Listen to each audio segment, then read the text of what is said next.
우리나라에서 최고의 아역 스타면은 뭐 미래가 완전히 보장돼 있는 아이 아닙니까? 그쵸. 하지만 불행의 씨앗은 여기부터 자라기 시작했습니다. 그러면 여기서 문제를 내겠습니다.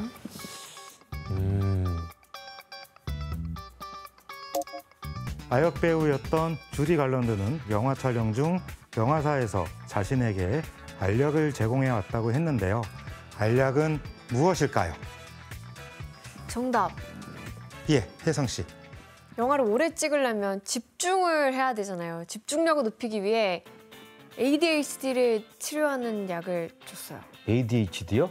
ADHD가 아닌데도 그냥 집중하게 하려고 집중력을 높이는 그런 약. 혜성 씨 오답입니다. 뭘까? 아마 광고도 본 것 같아요, 제가. 광고? 정답. 예, 혜성 씨. 아, 설마. 뭔데요? 아 진짜. 뭔데요? 사실 제가 광고를 하고 있는 약이 있거든요. 맞을 것 같아요. 여성분이니까 피임약. 오답입니다. 아니요? 외모와 관련된 거예요. 아, 아니라고 이거? 외모와 관련된 거예요. 정답. 예, 편집장님. 혹시 살 빠지는 약 아닐까요? 어? 편집장님, 정답입니다. 왜? 살 빠지는 약을 왜? 살찌니까 자꾸. 다이어트 약. 다이어트 약이었습니다. 대박. 성장기에 있었던 주디 갈런드는 오즈의 마법사 촬영 내내 영화사로부터 다이어트 약을 제공받았다고 이후에 이제 밝혔는데요. 어떡해. 한 기사에 따르면 영화사 경영진 중 한 명이 그녀를 불러서 너무 뚱뚱해서 괴물처럼 보인다고까지 막말을 했다고 전해지게 됩니다. 왜 어떻게 저렇게 그런 얘기를 하면 이쁜데. 어떡해. 이렇게 경연진들의 말에 살을 더 빼기 위해 극단적으로 다이어트를 감행했고 1943년 영화 촬영을 할 땐 불과 36kg밖에 되지 않았다고 밝혔습니다. 말이 돼요? 와, 말도 안 돼. 주디 갈런드는 후에 이렇게 말했다고 합니다. 13살 때부터 먹을지 말지, 얼마나 먹을지, 무엇을 먹을지 등 MGM과 끊임없는 투쟁이 있었습니다. 어린 시절에 다른 어떤 것보다도 이 기억이 생생합니다. 못 먹게 해서 서렀나 보다 진짜. 한참 성장기 많이 먹어야 될 텐데. 맞습니다. 하지만 어린 주디 갈런드를 병들게 만든 건 이뿐만이 아니었습니다. 뭐야? 성장기 소녀에게 함부로 각성제를 먹이거나 수면제를 먹인 거죠. 한마디로 약물을 남용시킨 거죠. 선생님 근데 이렇게 어린데 왜 이렇게까지 한 거예요? 왜냐하면 영화를 촬영한 1930년대 당시 배우는 소모품에 불과했을 때였습니다. 영화사가 짜놓은 일정에 의해 하루 일과가 새벽 4시나 5시에 끝나는 일도 부지기수였습니다. 와, 학대네 학대. 그래서 주디 갈런드가 촬영할 때면 No, I gotta sleep tonight. Halpert will give you something for that later. Down the hatch. 각성제를 줘서 잠을 자지 못하게 했고 잠깐이라도 자는 시간이 나면 수면제를 줘서 강력한 잠에 취하게 만든 거죠. 오, 위험해. 한마디로 약물을 남용시킨 거죠. 게다가 놀라운 점은 약물을 강제로 먹인 사람이 바로 주디 갈런드의 어머니였다는 사실입니다. 본인 딸을요? 엄마가요?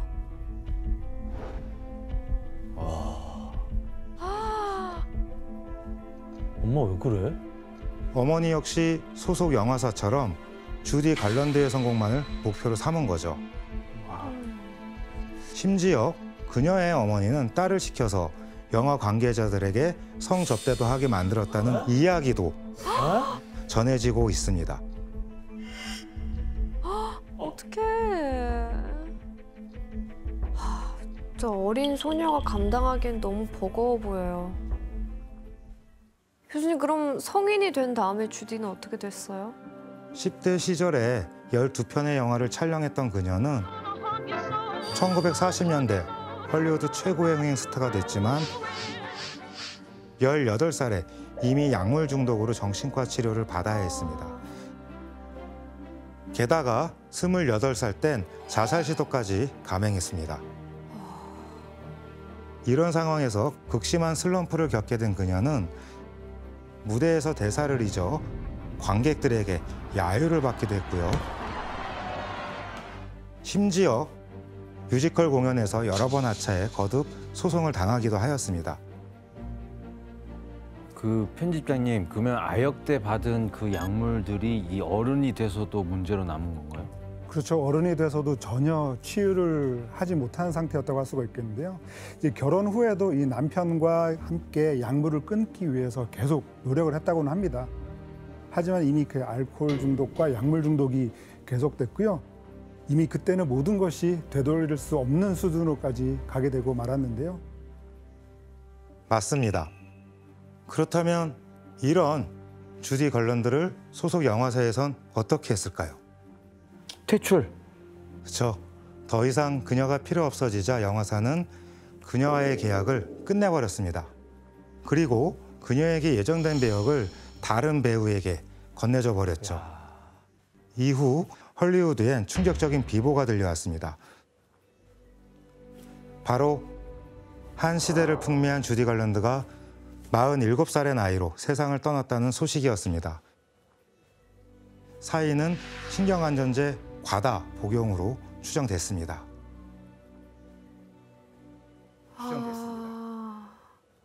선생님, 근데 뉴스를 보면 할리우드의 그 아역 배우들이 마약 중독이라는 소식이 좀 있잖아요. 그러니까 왜 할리우드만 유독 이런 소식들이 많은 거죠?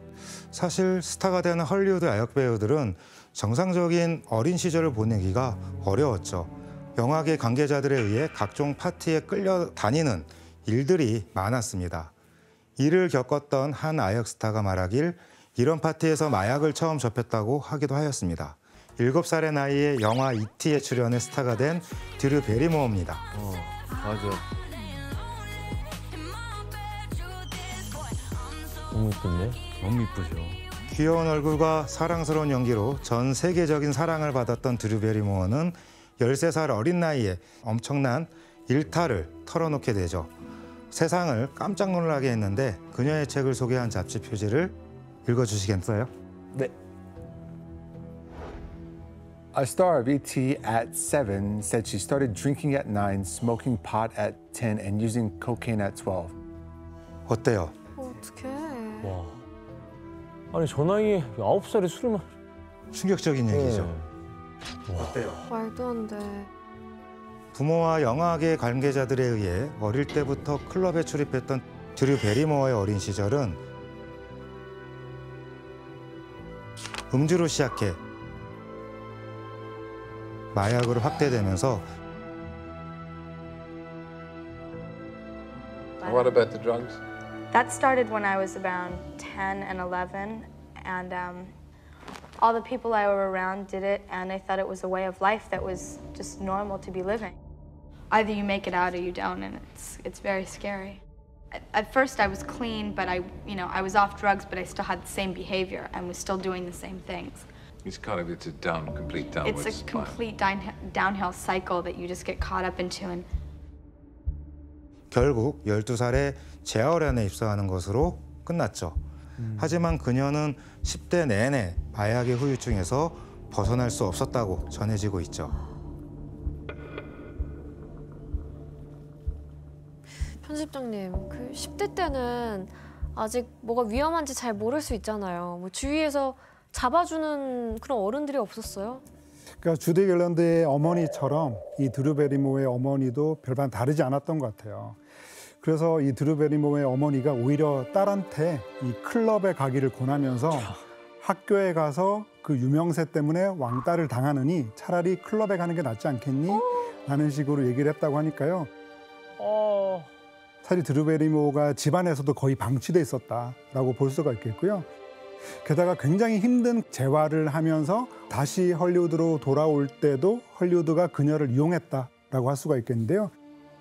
여전히 10대의 나이였던 이 드류 베리모어가 성인 영화에 그 출연을 시키면서 뭐 누드 화보를 찍게 하기도 했고요. 계속 이용당했죠. 결국 드류 베리모어는 20살 무렵부터 다양한 모습을 보여주며 스스로 극복해내게 됩니다. 하지만 오스틴 마저스, 로건 윌리엄스 등 최근 어린 나이의 아역 스타들 중 일부는 마약 복용으로 사망하거나 노숙자 시설에 있는 경우도 있습니다. 이처럼 언제라도 아역들이 위험에 노출될 수 있다는 것이죠.